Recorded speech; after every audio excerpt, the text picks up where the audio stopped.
ये क्या लिखा है? 1000 रुपए में जादू वाला जिन ले जाओ। ये जिन तो मैं हिलूंगा, जिनको मैं जो कुछ भी कहूँगा वो मेरी सारी ख्वाहिशें पूरी करेगा। अभी जाकर लेता हूँ।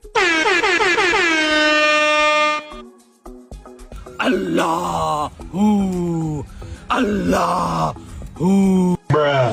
अरे बाबा बाबा, मुझे भी एक जादू वाला जिन चाहिए। ठीक है बच्चे, ला 1000 रुपए निकाल। ठीक है बाबा, अभी देता हूँ 1000 रुपए। ये ले। तैयार हो जा बच्चा, मैं तुझे गायब करने वाला हूँ। तुम जहाँ से भी निकलोगे, तुम्हारा जिन भी तुम्हारे साथ वहीं से निकलेगा।